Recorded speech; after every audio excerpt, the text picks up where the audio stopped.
Good afternoon. My name is Mark Nardone. I'm director and co-founder at Bio-Trac. Welcome to our Thursday weekly webinar series. I ask that questions be submitted in the Q&A box as they will be addressed at the end of the presentation as time permits. For those who might not be familiar with our program, Bio-Trac offers hands-on training workshops for research scientists. These workshops, which are team taught by active researchers, focus on the latest relevant techniques that are necessary for laboratory research. We were originally based at the National Institutes of Health for 30 years, and Bio-Trac is now located on the Montgomery College Germantown campus in the Bioscience Education Center. These workshops are open to the scientific community. Since the program's inception, we have provided hands-on training to over 17,000 scientists. Along with our hands-on training programs, we continue to serve the scientific community by offering bio panels, custom designed training programs, weekly webinar series, hosting government and industry retreats and symposiums, as well as other key scientific events and outreach initiatives, such as the Maryland Science Olympiad. Today, it's my pleasure to introduce to you Dr. Fatah Kashanchi. Dr. Kashanchi received his PhD in 1990 under the supervision of Dr. Charles Wood, who also worked with Nobel laureate Dr. Susumu Tonegawa at MIT. He moved to the National Cancer Institute, NIH's intramural program, and continued his work on RNA viral infections. Currently, he is a tenured faculty at the Department of System Biology at the Prince William campus of George Mason University. During the past 10 years, Kashanchi's lab has also developed new literatures on differences between RNA viruses and exosomes. His lab pioneered the novel separation of viruses from exosomes using various biochemical and biophysical methods from infected cells in vitro and bodily fluids. These separations are from HIV-1, HTLV-1, Rift Valley fever, VEV, Ebola, and Zika infected cells. His lab is currently attempting to separate COVID-19 virus from exosomes in cell culture. Dr. Kashanchi has published more than 225 peer-reviewed manuscripts and is a regular NIH study section member, serving on 153 panels and chairing 17 of them since year 2000. He currently serves on a number of national advisory and review committees, including 5 NIH and NSF study sections. As director of Bio-Trac, I've had the pleasure of working with Fatah for the past 3 years, as he is a significant contributor to our semi-annual hands-on exosome training workshop. This workshop has provided hands-on training to research scientists from local, national, and international institutions. Without further ado, Dr. Fatah Kashanchi, separating viruses from exosomes. Fatah, they're all yours. Thank you very much. I appreciate it. You can hear me, is that Yes. correct? So thank you very much, Mark. I think first I just want to say that I've been involved with your program for about 3 years, as you mentioned, and I find it quite exciting and quite necessary. I think the workshops you have, I know that right now this is an issue with COVID-19 pandemic, but I'm hoping that this will resume because many of the technologies that you're showing people through these workshops are extremely necessary and really important for the research labs. And this is true of not only academia, but also government. What I'd like to do today is to go through a few examples of how we separate EVs from extracellular vesicles from viruses. And I'll give you some examples of this. And again, it's not very difficult. It took us a little bit of a time to do this. And the topics I want to cover, the first is about epidemiological evidence that these EVs actually do exist in infections. And these are not some in vitro artifact of us doing experiments in a laboratory. This actually does happen and takes place in people and in animals. And the ways to detect them is not very difficult. I'll use the HIV-1 as a gold standard throughout, and toward the tail end, I'll tell you a little bit more about HTLV-1. And again, that's another retrovirus that integrates into the genome. And I'll use the so-called low-hanging fruits in many of these assays, which in this case is a non-coding RNA called Thar, which is present at the 5' and 3' end of the genome. I'll talk to you a little bit about the isolation methods and various biochemical tricks that we use to isolate these things or concentrate them further. And finally, I'll tell you a little bit about future directions and where I see significant issues taking place. And I'll bring up 3 separate items that are important. The first thing I want everybody to remember, I'm sure this is common sense, but again, I think it's important to remember that viruses by definition, especially the ones that are infectious, they have very well defined structures. So for instance, you have the so-called lipid bilayer, you have the core, you have an RNA structure, in this case 2 copies of RNA inside the virus. And once the virus matures, the shape of that core changes and it becomes a little bit more dense under electron microscopy. But this is not the case with EVs. And in fact, even though they have very similar sizes many times, including viruses such as HIV, HTLV, or even COVID-19, roughly around 100 nanometers or so. But the composition, the membrane composition is quite different in EVs. The material inside is quite different, and therefore they behave quite distinctly different in terms of functional analysis. To put in a little bit of a plug, we have a EV and infection series of meetings once a year. This takes place right next to NIH in Potomac, Maryland. It's in Bolger Center. And we've been doing these meetings now for 4 years now with our colleague Lenny Margolis at NIH. And just before the COVID-19 problems, we had a meeting in Bahamas, and we had quite a few exciting speakers. So again, this is very focused. This type of a meeting is very focused on EVs and infections, not so much cancers or technologies or other related topics, but really focused very much in relations to infections. This is a generic slide that I use to just describe something that I think is the tip of an iceberg when it comes to this EV research.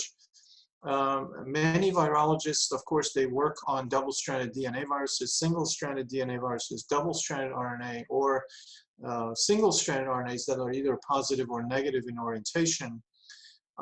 And what we're finding out through these years of experience, not only our own work, but other people, we're finding out there are very distinct populations of not only the virus itself, what virologists are used to, but then there is this other population, and sometimes this other population is as much as 99.9% of the particles, and they really are not viruses. And I think in the case of HIV is a perfect example where 1 out of 10 to 3 particles are infectious, and the rest of them are a mixture of either mutant viruses or EVs, and I think that's a literature that needs to be written.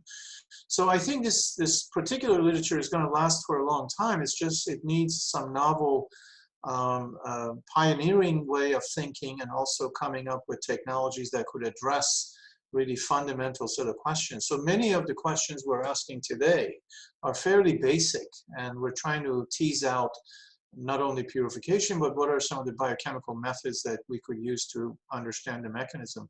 This is true of viruses, intracellular pathogens. It's going to be true for others, including fungi and also parasites.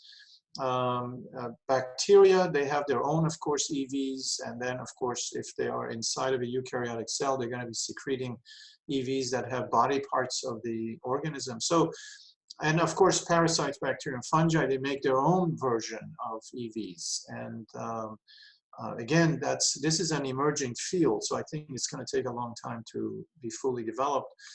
The size of these so-called exosomes or extracellular vesicles is roughly around, at least the ones that people started focusing on early on in the cancer field, is about 100 nanometers or so. And this just gives you dimensions of, for instance, a tennis ball compared to a virus versus an antibody or a sugar molecule.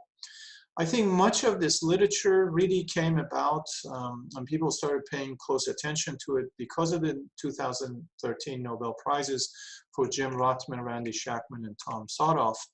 And essentially, this was a work they've been doing for more than 30 years, and people started realizing that these EVs are used as a means of communication. And I think the field that really picked up, there are two fields that really have picked up on this quite impressively. One is the CNS folks, who really had quite a bit of extensive literature on how these cells communicate with one another. And certainly the junctions between the neurons, I think that literature is quite strong. And also the neuromuscular junctions, and again, the EVs that allow a direct communication. And then the cancer field, I think they've done quite a bit of excellent research. And in fact, when we got into this arena in late 2008 or so, we really didn't know much about the EVs, and we were just baffled, you know, what are these things anyway?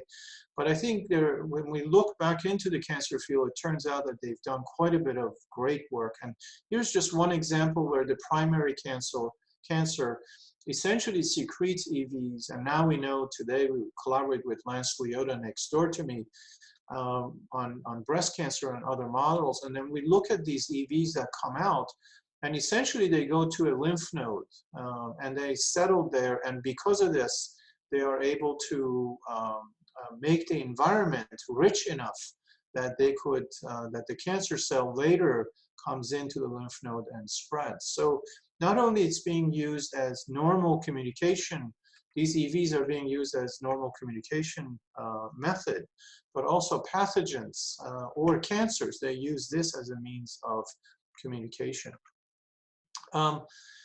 What we're finding out with the viral infections is that, excuse me, is that if you have a viral infection and let's say the titers of that virus goes up within the first 2 weeks or so, over time the titer will come down. And when it comes down, then of course, in most cases, we think that the virus goes away and you don't see it anymore. But that turns out to be not the case. If it is for instance, a DNA virus, in many cases, you have the so-called latent population that could hide in various organs. And I think the DNA viruses, including herpes viruses in the CNS, is a perfect example of this. Or retroviruses that integrate into the genome. And of course, they stay with that genome forever. And that's no different than endogenous retroviruses, which again are remnants of the classical old versions of all of these retroviruses. And of course, you have a population that lasts for a long time, almost for the life of that person. And then at later time, when the immune system goes down for whatever reason, the virus gets reactivated. And I think the perfect examples are shingles, the CMV activation. When we have a fever, within a matter of 6 to 12 hours, you have activation of many of these viruses, including the CMV. But the thing that's very strange at this point, and I think the viral latency is something that the field knew about for a long time. And of course, that could contribute, we think it contributes to inflammation, it contributes to accelerated aging. But what is now very strange is that the RNA viruses, the RNA cytoplasmic viruses, and that's true of viruses such as Zika or Ebola or now COVID-19, they are also making their own version of the exosomes that's coming out prior to virus release, or potentially they're hiding in certain organs and making low level of these exosomes, and you can see the byproducts in various bodily fluids. So again, it's this is the surprising part of it. We never thought about RNA cytoplasmic viruses doing this, but I think now there is plenty of evidence to show this. Now, where is the evidence that these exosomes actually do exist and they come from the infected cells? Well, I want to show you two examples. One is from the work from Steve Deeks in 2013, and the other one is from Kumar et al. So panel A is the number of patients. These are 190 patients from San Francisco, and they were all under antiretrovirals, various antiretrovirals, either RT inhibitors, integrase inhibitors, or even protease inhibitors. And what you find is that the RNA levels in the plasma are below 50. And that makes perfect sense because that shows you that the drugs are actually working. But if you look at the cell-associated RNA, the copy numbers of and this is from the lymphocytes, from the white blood cells within the blood, you see the RNA copies anywhere from 10 to 1 to 10 to 4, averaging around somewhere around 10 to 3. And again, that shows you that there is RNA transcription and there potentially RNA there, but the virus outside, you don't see as much. This is also true of 50 patients. These are the post-mortem, and again, at the bottom, you see the various parts of the brain, and they've done RT-PCR, and again, the average number of RNA copies in these patients is somewhere around 10 to 3. What's interesting about these two studies is that they use the same set of primers and the same set of similar RT-PCR approaches. Now, why is this happening is because there are no FDA-approved drugs against transcription for HIV. So you have entry inhibitors for HIV, you have RT inhibitors, you have integrase inhibitors, and then nothing for transcription per se, and nothing for RNA processing, and not much for translation of that RNA. But now you have, for instance, protease inhibitors, which would inhibit the maturation of the virus. So out of the 18 steps within the life cycle of this virus, we have FDA-approved drugs that are about 4, potentially 5 steps that are inhibited, but the majority, 10 or 11 other steps are not inhibited, one of which is the transcription, and that's what I want to use as an example of RNA products being made. Now, if you look at the promoter of the HIV and many of the endogenous retroviruses, they actually give you, there's DNA elements in there, roughly about 450 bases within the promoter, that can respond easily to things like mitogens, to microorganisms, other infections, X-ray, cytokines, steroids, compounds, cytotoxic compounds, vitamins, all of which actually give you a low-level gene expression. And the low-level gene expression was really shown previously by a number of other folks, I would say as long as potentially 10, 15 years ago, where they would predict that you could have a promoter that essentially gives you a low-level transcription. These were math modeling manuscripts. And if you have bending of the DNA, you bring in a bunch of transcription factors, and as a result, you might get some low-level leakiness of transcription. So that literature existed already, and what we decided to do to bring that literature along with experimentation in one manuscript, we just published a paper that describes the so-called latent population, the basal transcription, and then an activated transcription. And as a marker, we use the Thar, which is, I'll show you the structure of this RNA. It's the RNA polymerase that's not able to move forward a lot. It moves a little bit, but then it pauses, versus the full-length genomic RNA that makes the envelope, and that's the RNA that gets packaged into the virus. And we equated this to, and again, I live near Washington, D.C., and I equated it to the train, the Amtrak train that will go rather slowly between Washington, D.C. and New York, and that would be your basal transcription. But if you really wanted to do a really quick job and get to New York from Washington, D.C., you could probably take the bullet train, that's the Shinkansen from Japan, and the architecture of that bullet train, in this case the RNA polymerase, is quite different.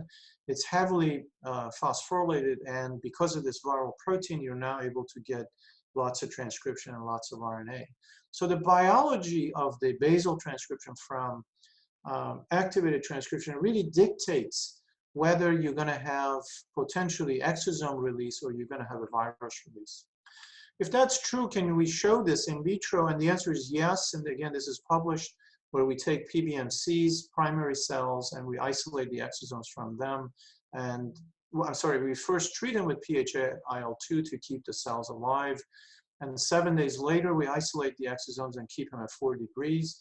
Then we infect the cells with a dual-tropic virus, keep them under antiretroviral and IL-7, essentially push them into latency. And about 9-10 days later, we add back the exosomes and ask, do we get basal transcription going because of these initial exosomes that we isolated before? And again, these exosomes are not infected per se, but it's coming from the same PBMCs. The answer is, in all cases, the answer is yes. So no exosome is the blue bar. And of course, you do make a lot of exosomes, and these exosomes contain Thar in there.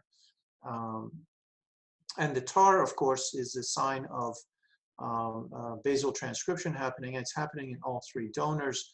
And we looked at genomic RNA as well, and the genomic RNA did go up as well, but not so reproducibly, but at least the TAR would go up quite reproducibly. The mechanism of why this is happening is fairly straightforward at this point. We didn't quite know it about 6 years ago or so, but I think now we're beginning to understand this. We put out a review in Viruses a while back with a colleague of mine at FIU. And essentially, if you look at the literature carefully, there is a literature that describes how the envelope of the virus, or the NEF, which is the most abundant protein from HIV, or the TAT, or the VIF, all of which really are regulated through the autophagy pathway. And it almost looks as if when these viral proteins are made, they may be toxic to that cell. So the cell wants to digest them and try to get rid of or fix this problem. And of course, they use the autophagy. But the biggest problem is when the virus inhibits autophagy for its own sake, because at some point, autophagy needs to be inactive, so the virus can make a lot of viral particles and get out. This is where the cell has to decide, do I want to keep these viral products inside and essentially explode because of the innate immune molecules that are becoming inactive, or do I want to ship them outside? And I think this is where you start seeing these exosomes coming out. So to prove that point, we looked into 4 different cell types. All of these are infected. This is a T cell, 85. ACH2 is a T cell, U1 is a myeloid, and then HLM1 is HeLa cell that has triple mutations in the TAT, and the black bars are the TAR that you would see outside of the cell. Now, if this was a full-blown virus, you would see, excuse me, you would see not only the red, which is the gag region that's up, but you would also see the blue column that would be up equally high compared to the black, and that would tell you that's a real virus. But in this case, what you see is the 5' end of RNA of the virus and not so much the rest of the virus. It turns out that this molecule has been around in the literature for a long time. People have seen it, maybe close now to 75 papers out there on this TAR business. And what you see is it's a short stem and loop structure that's present at the 5' end of the virus. It's also present at the 3' end of the virus. This is the structure of the RNA, is a stem and loop, and it's famous because it's been studied heavily. And the viral protein TAT, which is the viral activator, binds here, and another kinase, which is PTFB, equally binds to this region, and it gives you this activated transcription. Now, if you take the EVs, exosomes from infected cells, U1s, OM10s, J1s, again, a myeloid infected, 100% infected, myeloid 100% infected, and then a myeloid T cell, and take the exosomes and then use primers to scan for the entire virus or different regions within the virus. What you find is that only the 5' end of the genome keeps amplifying. And at some point within the GAG, about 600 bases into the GAG, it drops out. Same is true for this cell, and same is true for this third cell. And in fact, if this was a real virus, what you would find is that the 3' end, the height of this bar would be the same as the 5' end TAR, and that there would be absolutely no difference between these columns or these bars. But because this is not a virus, and these are EVs or exosomes, that's why the 5' end genome is far more prevalent. We went ahead and did the RNA-seq, and we determined the transcription start site, the 5' end, and also the 3' end of the genome. And this is published again. So here is one RNA, here's the second RNA, third and the fourth RNA. The fourth RNA essentially stops into the P17. And we've looked into these RNAs, and we can never find any protein coming off of that RNA. That's why we call it a non-coding RNA. So how do you separate these EVs from viruses? Well, we published this thing in a scientific report, and basically what happened was we compared side by side the classical way, which is multiple centrifugations, a slow centrifugation followed by a filtration, 0.22, and then a ultracentrifugation, and finally OptiPrep. So this procedure works extremely well. We collaborated with our colleagues in San Francisco, and they gave us the reagent Exomax, and this is from SBI, and we essentially decided to bypass some of the early step centrifugations, and we will concentrate it with Exomax and then pass it through 0.22 filter. Or later we realized that it may be easier for us to filter first and then add the Exomax, because that way the filter doesn't get clogged up. So that's what we do now. We finally realize that this is a more reproducible method. So first we filter, then we do the Exomax to bring everybody down, and then we go on a OptiPrep. And there we are able to separate exosomes away from virus, away from apoptotic bodies. And essentially what you see is at this end of the centrifugation, you end up having these exosomes in the middle, and the more dense material, the virus is toward the tail end or the bottom of the gradient. And again, that's the key right here. It's even though the sizes are the same, it's the density of the virus that's heavier compared to these EVs. When we do these centrifugations, they are very dilute. The material is very dilute.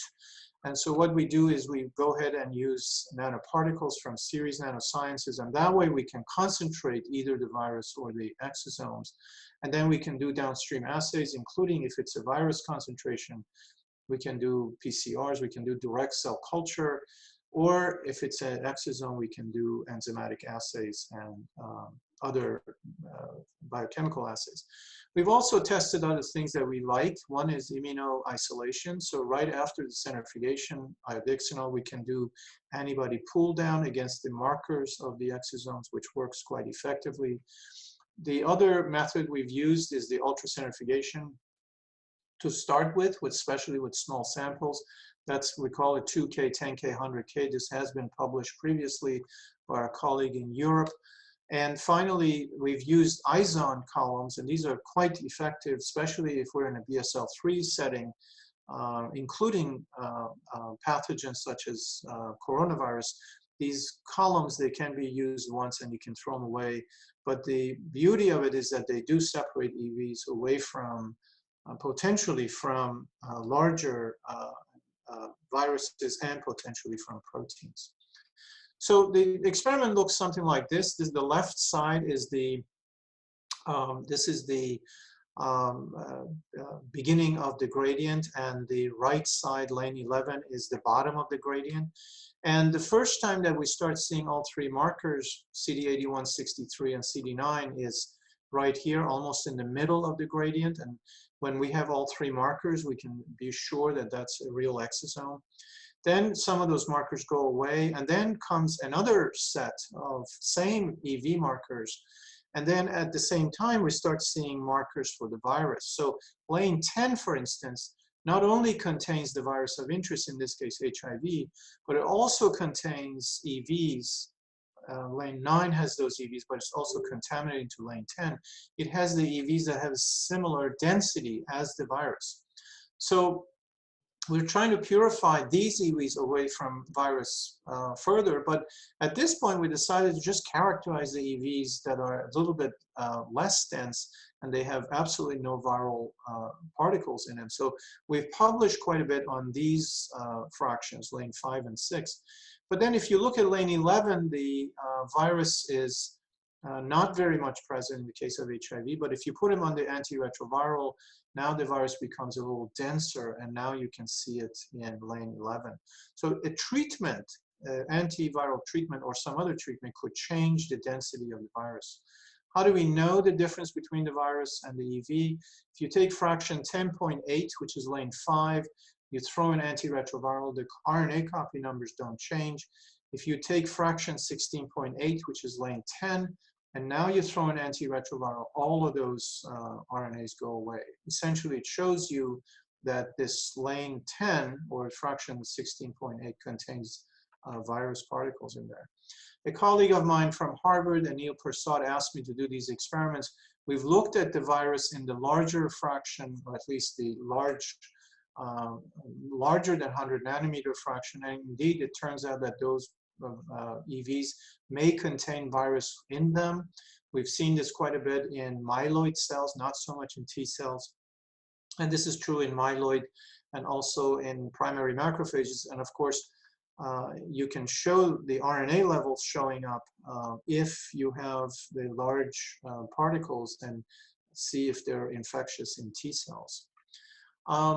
I'm going to skip this slide, or at least I'll be very quick about it, I guess. What this shows you is kinetics. To the left is the PBMC, the RNA virus is in red, so that's the full genomic. It dies out over time, but the TAR inside the cell keeps growing. So the cell cannot tolerate this much of the double-stranded RNA. So what it does over time is it kicks it out of the system, and we calculated at day 10, we have roughly about 4,000 of these EVs coming out every hour. So if you wait long enough, the population of these EVs increase quite a bit. We've looked at patient material from patients in Nigeria, and this is a collaboration also US. We not only see the TAR, but we also see NEF. NEF is a very predominant protein.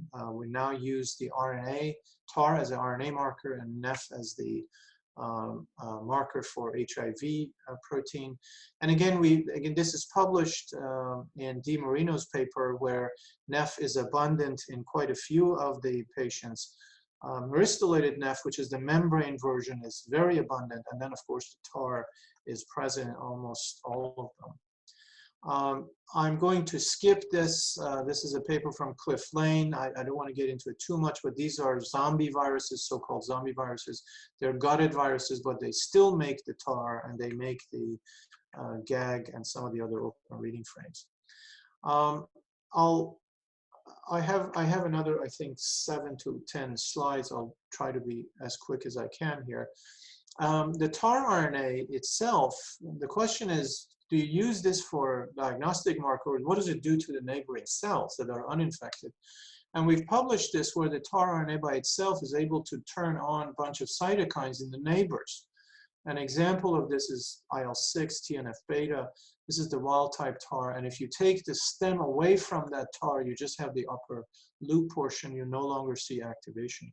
But if you look at the complete panel of these cytokines, it turns out, for instance, IL-1 is upregulated by 20, 30-fold. IL-6 is 2 to 6-fold. IL-8, maybe about 10, 20-fold. Some other cytokines, they're upregulated not too much. And then some are not upregulated at all. So what it tells you is that the RNA is working and doing something to the neighbors. And right now we're working on a manuscript to submit where we show that the RNA, the TAR RNA, actually dimerizes molecules such as TLR3 on the surface. That recruits EGFR and it recruits SRC. And as a result, now you have a real complex that really turns itself on. You see a bunch of phosphorylation events, downstream proteins phosphorylate, and now you get cytokine activation. So it may be very possible to just have this piece of RNA to activate a bunch of cytokines in the nucleus if the RNA finds its right target. So in terms of the HIV, what we found so far is you have an integrated virus with no treatment, the virus is going to come out, and then you're going to have less of the EVs come out. But if you put that system under selection pressure, including antiretrovirals or things like interferon, the level of the virus decreases, but the level of cytokines, the EVs that come out increase quite a bit. With the HTLV, what I want to tell you is that this is a close cousin of HIV, but it's been the shadows for 30 years. About 20 million people are infected. Japan, of course, has one of the largest populations of infected people. Some of the islands have as many as 35% of the people infected. In the US, there are spotty places throughout the US, including the Dakotas and Nevada, Texas, that you do have HTLV1 infection. HTLV is no different than HIV in terms of its genome. It's fairly straightforward. You have a 5' and a 3' LTR. You have the GAG-Pol envelope, which are the classical markers of any any retrovirus. And of course, you have the viral proteins, including TAX and HBZ, that are the main oncoproteins. This particular virus is quite devastating because it causes T-cell leukemia and also causes neurodemyelination, demyelination of neurons, and of course, that gives you MS-like symptoms. This particular virus, when you load it on a gradient, and again, you can ignore the gradient on the right-hand side, but the one to the left, again, you see very similar things. This is the bottom of the, this is the top Lane 1 is the top of the gradient. Lane 11 is the bottom of the gradient. And again, the virus shows up toward the bottom of the gradient. P19, GP46, this is where the mature envelope is. But then the GP61, which is the unprocessed envelope, shows up in these EVs to the left side. And again, these are all EVs that contain unprocessed envelope, or at least other body parts of the virus, including tacs in this case. The bottom portion gives you the RNA. Again, this is published last year. But what this idea that one can run gradients and be able to separate the virus away from various populations of EV, we've seen this in just about every viral infection we've done. So I think the method works pretty well. In the case of HTLV, what's interesting is that these EVs that come out, they actually cause syncytia in the neighbors. And that's one way for the virus to transmit itself from one cell to another. This particular virus doesn't like to come out. It likes to move from cell to cell through viral synapses. So syncytia becomes a major issue. So if you send out these exosomes ahead of time, now you potentially get syncytia formation. And that what that does is that because these EVs are being shed from the infected cell, and by the way, we have no treatment for HTLV or 95% of other viral infections. So many of these EVs that come out, they're doing something to the host. In this case, they're bunching up many of the T cells together, and that's how the infected cell binds to new target cells and is able to transmit virus.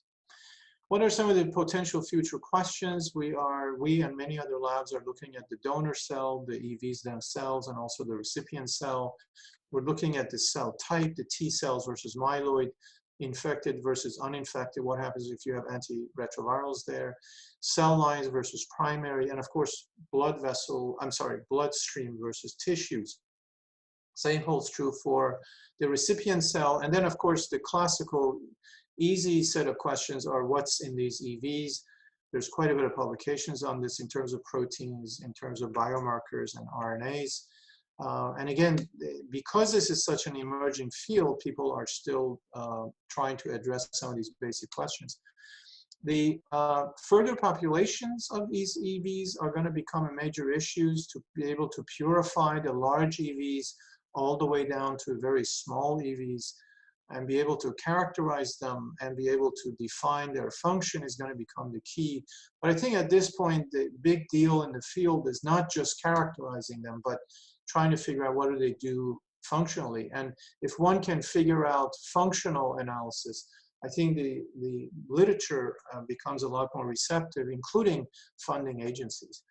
Panel B shows you how we're collaborating with ATCC to do TFF, to do large-scale purifications, followed by affinity and capture, charge capture.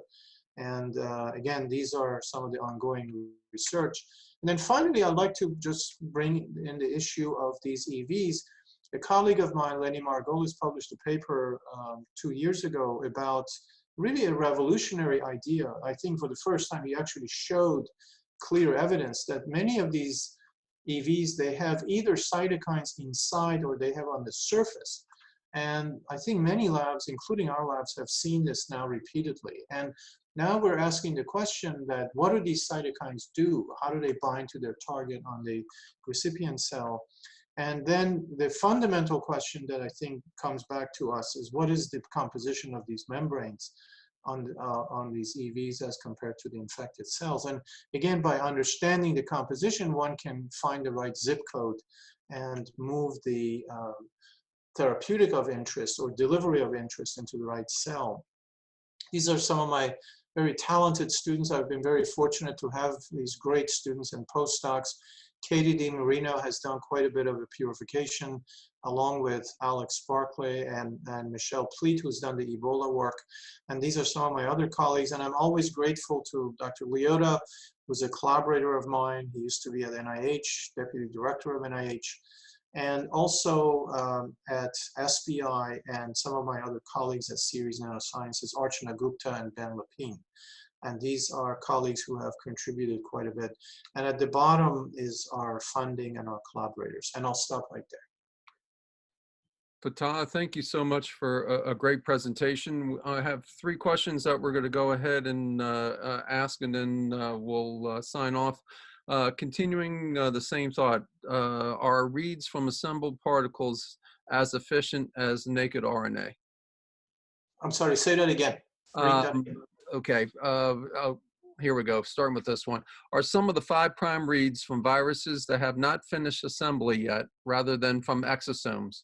Continuing the same thought, are the reads from assembled particles as efficient as naked RNA? Right. So I think the exosomes have only a limited amount of space, right? So if you do a RNA-seq in just about every lab and ask what is the RNA population, at least the size of the RNA population that you see in your EV of interest, the literature basically talks about somewhere between so if it's a bell-shaped curve, right in the middle of that, the peak, the height of that peak is somewhere between 90 to 110 bases. So majority of the RNAs that are being packaged into these EVs are somewhere around 100 bases or so. If you look at the left of that peak, is the small RNAs, potentially microRNAs, potentially um, um, precursors of microRNAs. If you look at the right of that peak, and again, the peak drops quite drastically, you could find RNAs that are 800,000 bases, and sometimes potentially RNAs that are mRNAs, especially in the case of viral infections. But the RNAs in the case of viral infections are not so much full-length genomic RNA, but they are the doubly spliced RNAs. So that's right about 2 kb or so. But again, that's fairly rare.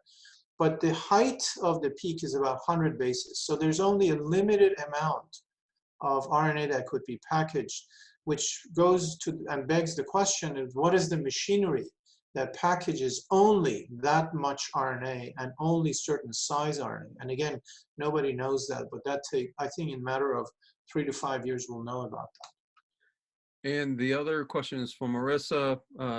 She's an experienced Sears nanoparticle user and wants to know, are they capable of selective capture of EVs based on size?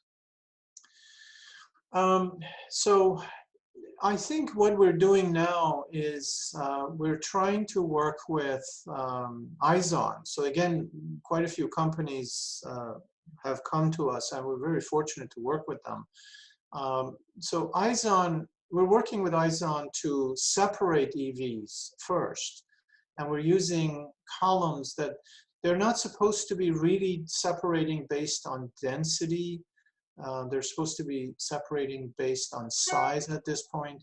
So we will know that when we look at these different fractions coming from these columns, and again, these are disposable columns, we have now a series of particles from Series Nanosciences that could bind more favorably to EVs as compared to virus, as compared to immunoglobulins.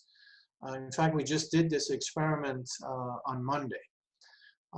But data needs to be reproduced. So I think, yes, there will be a time where we can use the nanoparticles from places such as Series to enrich for these things.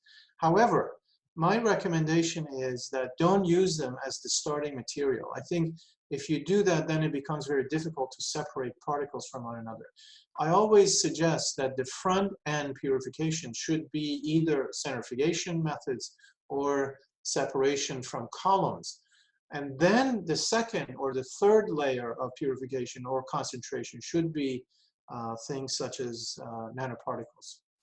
Very good. Again, thank you, Fatah. I'd like to thank everyone for attending today's event.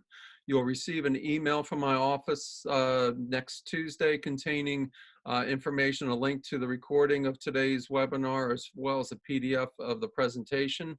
Next week's webinar will be given by Dr. Elke Bergman-Leitner, who runs the Core Flows group over at Walter Reed. Her area of expertise is in malaria, and focus of her talk will be on rare cell detection by flow cytometry. So again, thank you very much for everyone's participation. Enjoy the day and be safe. Thank you. Thank you.